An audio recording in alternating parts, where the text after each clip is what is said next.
Hello YouTube. I wanted to share a little bit today about how I'm using nix-shell as a Python development environment, sort of a drop-in replacement for virtual environment. I like how I can combine it with talks and with direnv, direnv, and I feel like get a little bit lighter weight result. At least with respect to local testing. In the past, I've created Docker containers, and those work great as the work product moves through a build, deploy type CI pipeline. But I thought I'd try Nix, and I'm really happy with the result so far. So just for completeness sake, I referred to direnv. I don't know if that's how you say it, but just to show why, like what I would use that for. Here is the config file for that. So you could export, for example, your, since this is a G-Cloud project, my Google application credentials, Google project ID, things that you could use in Terraform, right? So Terraform creds and so on. So that's just to give an idea. This would enable Terraform logging. So when you jump in and out of the directory, it loads your environment with these variables. So you can see I have a requirements file, and just to show, right, nothing up my sleeve. I've got some modules here that would come from PyPy, and this is a Google Cloud function, and essentially it's going to take a secret from the secret manager, combine that with a username to go out and get an API key, and that's what this is here, to get the XML back from a firewall device, and so on. But the reason I opened this up is to show that there's also a config file. So this is a parser for the this. I'm not going to talk about how to install nix-shell. It's fairly straightforward.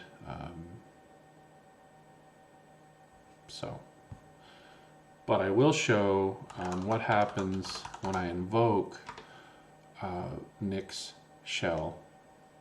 I get into a nix-shell. Okay. This is defined. This environment is defined in shell.nix here. Essentially, I'm telling it to set up the environment this way. So that's what all this stuff is. And yeah, here is where I'm saving. So if I install requirements, anything that's going to be part of my virtual environment goes into underscore build. So I think if I do pip install -r, let's see, I think if I do this, so with the magic of YouTube, the requirements are done installing, and just to make sure, yeah, there's my build directory. Let's just see what's in there. Let's take a look. Okay, there's some cool stuff. Yep, looks like a Python install. So there's the request module, URL lib, all my stuff. Okay. So, just to give an idea of what I use this for, how I do my testing, right? A lot of times what I'll do is create a make file so that I don't have to remember lots and lots of options, right? So this make file only has a couple directives, but one of them is make test. Make test essentially runs talks in the nix-shell. So if you've ever used talks, it has a config file and it looks like this. So flake 8 is a linter, and then I'm telling it,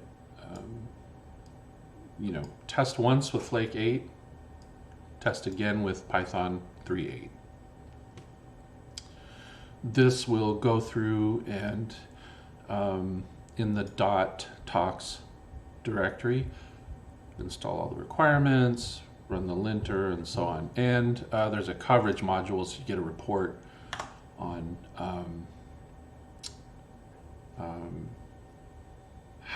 the coverage of how many of your functions have test cases and so on. So I think I'll try this. If I do exit, let's try make test. Not quite sure what's going to happen. Only because these do actually reach out to a instance in the cloud to run the test cases against. And I think I lint my test cases as well. A bit of a mental recursion there. And the setup.py file, which kind of describes the project. In case you ever say you were going to modularize it and put it on PyPy, you need a setup.py. So talks, actually, that's a prereq for running talks. Mildly interesting. Good times. Let's see what's going on here. Oh, well, this actually worked. These are the results of the linting, of the flake 8 linter. Some of these, sometimes I will ignore, like first line should be in imperative mood. All right, like who cares? But I think I accidentally pasted that in there. But now what it's doing is testing again with Python 3.8, so it's running pytest. So here, I think these are going to be the actual test cases that I wrote. So these are unit test. I think there are 5 of them. So it looks like we had 3 pass and 2 fail, plus all this junk that I pasted in by mistake. I'm not too worried right this second about which tests passed or failed. The interesting result here that I want to show is that I'm not in nix-shell right now, but I am able to make test, right? So